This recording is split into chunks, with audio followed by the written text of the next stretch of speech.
The Microsoft Teams desktop application may sometimes display an alert like this, and when this issue occurs, the application may also become unresponsive for a while. You also cannot join meetings, the chat won't refresh, and you cannot send any messages. If this is also happening to you, here are some troubleshooting ways to fix it. Now first, you can try to use the web application if you run into this problem.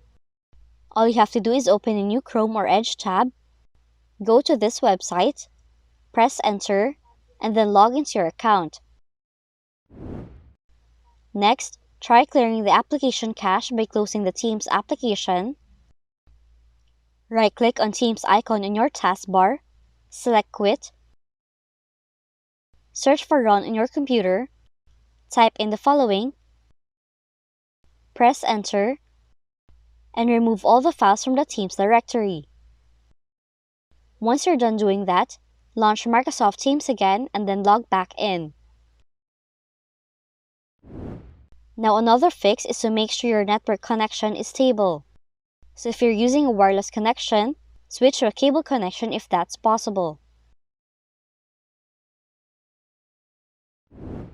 Now if this issue affects only specific user profiles, you can try to create a new user account. All you have to do is go to Settings, select Accounts, click on Family and Other Users, select Add Someone Else to this PC, then follow the on-screen instructions to create a new user account. But if nothing worked, try uninstalling and reinstalling Microsoft Teams.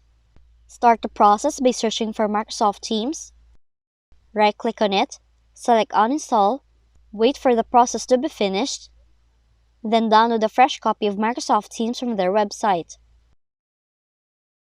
So those are the guide to help you fix the problem in Microsoft Teams.